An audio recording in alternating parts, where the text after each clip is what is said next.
Hi everybody, Greaves again. So now what we're going to do is we're going to answer this cheetah question, and that way you can compare what your revised answer it was to how a biologist would explain how cheetahs got faster. So let's get into it. So we're going to use the four tenets of the theory of natural selection, theory of evolution by natural selection.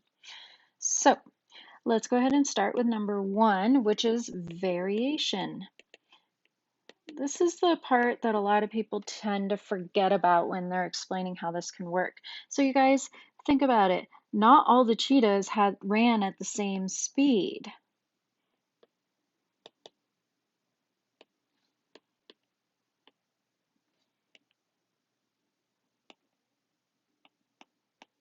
Some happen to be faster and some happen to be slower. Just like if me and one of you guys went out and ran, one of us would be faster and one of us would be slower. Probably I'd be the slower one. But the but that's just genetic variation, okay? So not just like not every human can run at the same speed, not all the cheetahs ran at the same speed. There was variation, and some were faster.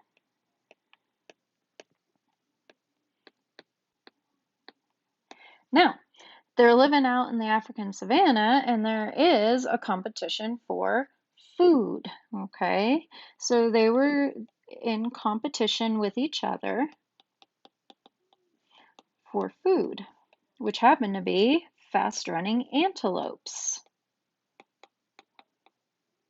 Okay, and so if they're trying to get fast-running antelopes, then the ones that happen to be faster of the variation tended to be a little bit more successful at catching antelopes. And the ones that were a little bit slower were a little bit less successful. So we have now a trait that tends to work really well for this particular environment or situation.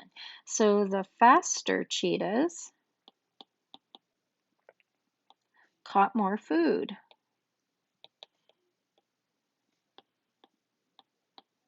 Okay. They didn't get faster because they needed to. I just want to reiterate this point. The ones that happen to be faster just because of variation, which comes from sexual recombination of genes or maybe a mutation, um, they're the ones who were the better competitors for food. Well, you guys, food is energy. Think about how much food a pregnant lady eats. Well, a pregnant cheetah is going to need a lot of energy too. And so faster cheetahs caught more food, and when you had a lot of food you could have a little more fat on your body, and so you could support more pregnancies, and so they had more offspring.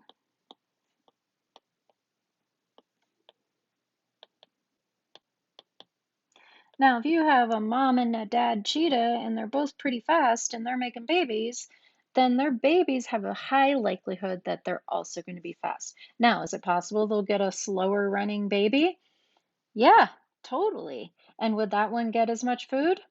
Probably not. And the ones that they make, the babies they make that are faster, probably have a better chance of getting food. And then they'll pass on those genes to their babies to be faster. Okay. And so then what we're seeing is that over generations of this happening, the trait of fast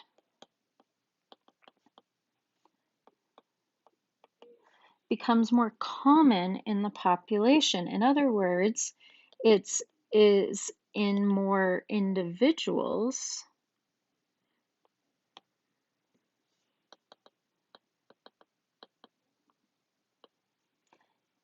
individuals in the population. And once you start to get a whole lot of individuals in a population that have a trait, um, then that is what's common. We call it an adaptation. Okay. Um, One other thing I wanted to just say is I linked an article just below this video, and if you want to know like what physical traits actually cause the cheetah to be faster. You can go on there and read about it. It's things like elongated legs, so having the genes for a little bit longer legs, having the genes for a little bit flatter and therefore aerodynamic skull, having the genes for enlarged adrenaline glands because that adrenaline helps you really get oxygen to all of your and glucose to all of your cells so that you can use energy. And then they actually also have fast or larger heart muscles.